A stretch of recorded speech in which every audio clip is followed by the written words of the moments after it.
तुम्ही आज नागपुरात आलेले आहे. काल रात्री तुम्ही ट्विट केलं विकास ठाकरेंवर की विकास ठाकरे संकेत बावनकुळेंना वाचवण्याचा प्रयत्न करत आहेत.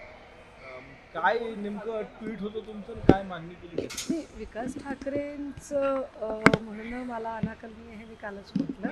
पण असू शकतं काही स्थानिकचं राजकारण असू शकतं, काही गिव्ह अँड टेक कल्चर असू शकतं. त्यांचं त्यांना लखला, मला त्यात काही फार पडायचं नाही आहे. आणि माझ्या काही फार अपेक्षाही नाही आहेत की कोणी लढायला माझ्यासोबत असायला पाहिजे. मी ठामपणे काही गोष्टी मांडण्यासाठी, म्हणून की कायदा सगळ्यांच्यासाठी सारखा आहे. एकीकडे चंद्रशेखर बावनकुळे असे म्हणजे एका पत्रकारांना बाजूला घेऊन, सगळ्यांना एकत्रित नाही, एका पत्रकाराला बाजूला घेऊन असं सांगताहेत की निष्पक्ष चौकशी व्हावी. फार दबक्या आवाजात सांगतायत की निष्पक्ष चौकशी व्हावी. कशी निष्पक्ष चौकशी होणार आहे बरं?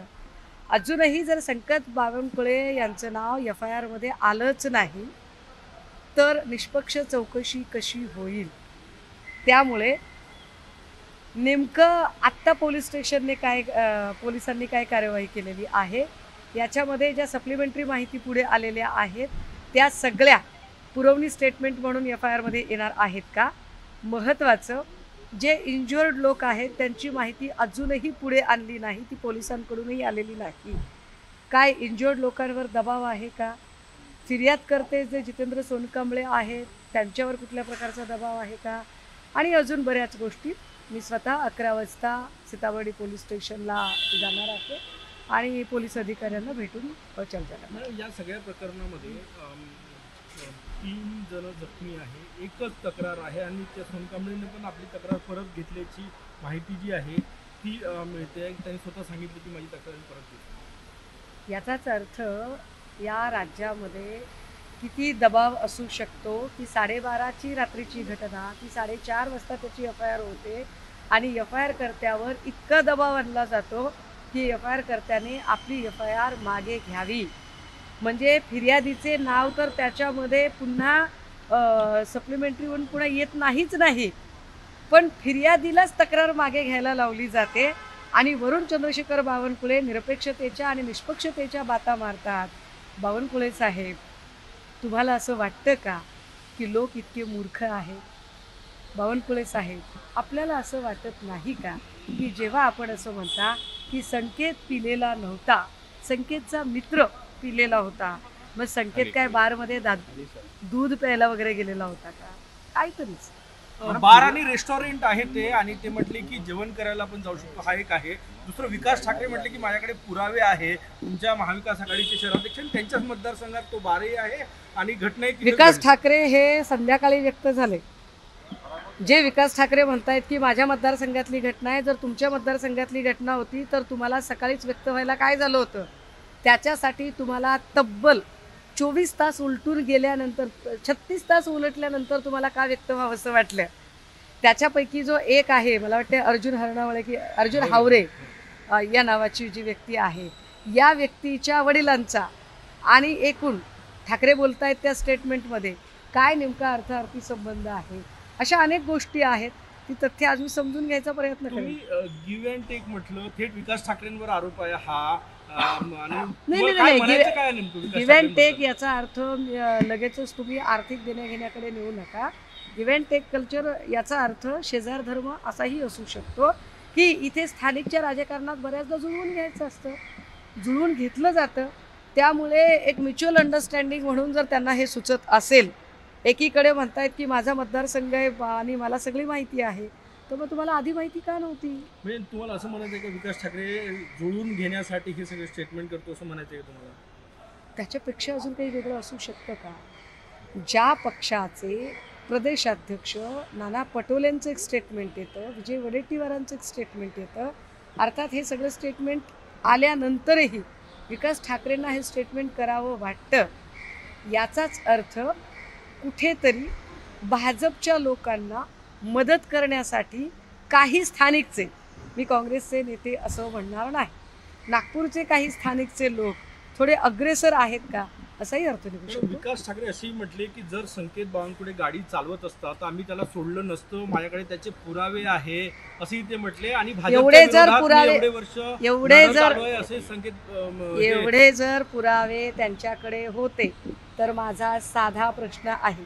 रविवारी मध्यरात्री अपघात झाला, त्या अपघातावर व्यक्त होण्यासाठी त्यांना मंगळवारची संध्याकाळ का शोधावी लागली? सोमवार अख्खा दिवस गेला, मंगळवारच्या दुपारपर्यंत पण त्यांना ते काही करावंसं वाटलं नाही, आणि संध्याकाळी त्यांना त्यांच्या म्हणजे मतदारसंघातली एवढी माहिती असू शकते काय?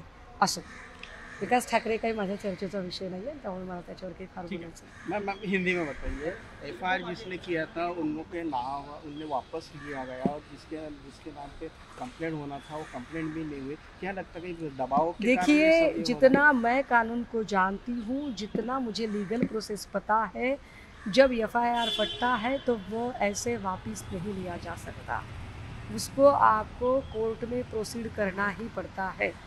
लेकिन जिस तरह की एक बयानबाजी बीजेपी की ओर से आ रही है और कहा जा रहा है कि जो फरियादी पक्ष का है उसने अपनी जो भी फरियाद है वह वापस ली है, इसका अर्थ यह है कि बहुत ज़्यादा एक दबाव तंत्र का जो इस्तेमाल है वो इस सारे इशू में किया जा रहा है, जो कि बिल्कुल ही गलत है. चंद्रशेखर बावनकुळे बोलने को तो बोल रहे हैं कि इस पूरे मामले की जांच निरपेक्ष हो, लेकिन मामले की जांच निरपेक्ष कैसे हो सकती है कि आपको एफआईआर कर्ता को एफआईआर वापस लेने के लिए आप मजबूर करते हैं? क्या ऐसी मजबूरी है कि उसने एफआईआर वापस ली? अगर वो एफआईआर बिल्कुल 36 घंटे के अंदर अंदर वापस लेता है तो वह रात भर जाग कर 12:30 की जो वाकया है उसके लिए वह 4:30 तक जागता है और एफआईआर करता है. क्यों वह ऐसे करे? क्या प्रेस क्लब से जुड़ा कोई है क्या? प्रेस क्लब में काम करते थे ना जीतू भाई, इतना तो हम भी जानते हैं भैया, हम भी आप सभी के बहुत अच्छे आपसे मेल जोल बनाए हुए हैं. कौन है वो कि जो जीतू सोनकामले पर इतना दबाव बने है कि जीतू सोनकामले ने कल से किसी भी तरह से मीडिया के सामने आने की तक वह कोशिश नहीं करते हैं या उन्हें लाने की कोशिश नहीं की गई. अगर इतनी ही बात है तो हम आप सभी मीडिया से भी पूछना चाहेंगे कि रविवार की रात को जब यह पूरा वाकया हुआ तो सोमवार तक क्या कहीं न्यूज़ चली थी? किसी बड़े अखबारों में चली थी? कहाँ पर न्यूज़ थी? यह मामला दबाने की कोशिश पूरी तरह से पुलिस प्रशासन, आरटीओ और सभी ने की, और ज़्यादा से ज़्यादा यह कोशिश की कि यह मामला प्रेस तक ना पहुँचे. लेकिन प्रेस क्लब का ही कर्मचारी जीतू सोनकामले था जिसने एफआईआर की थी, जो मामला यह बाहर निकल आया.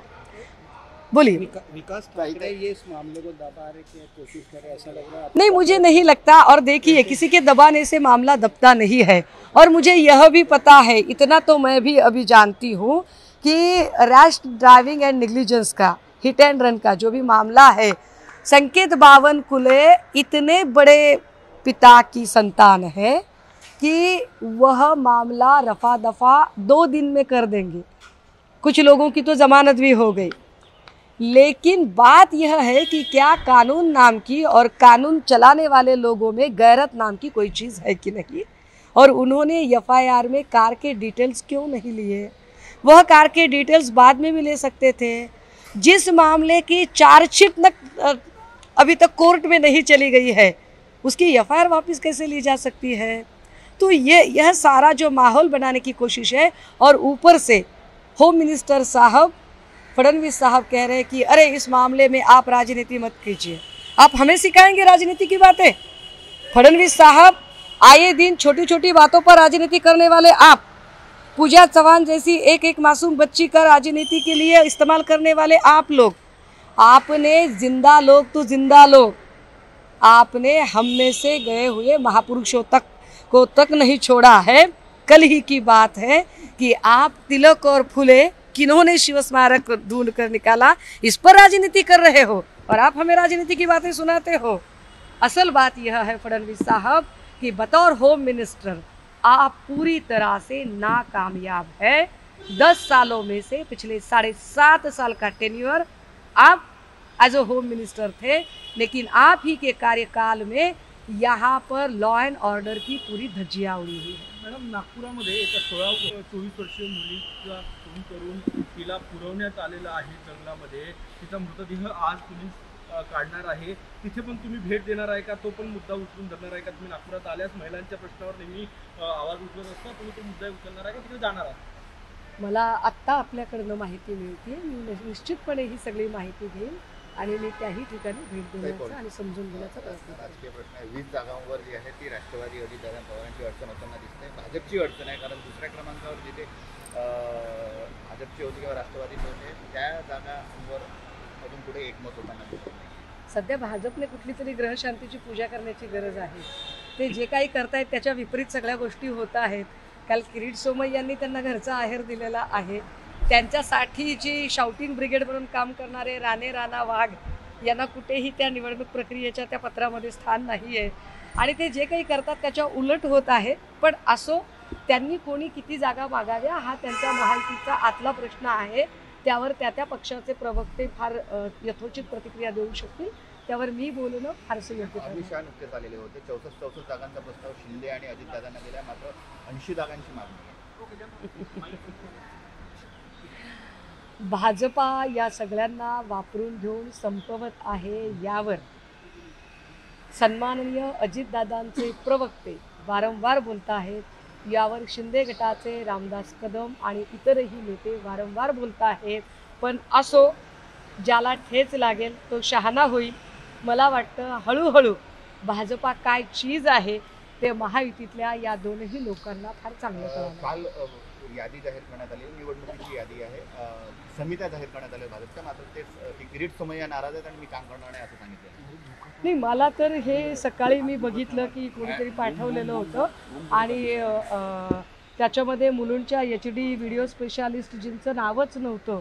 हे मला फार विशेष आहे.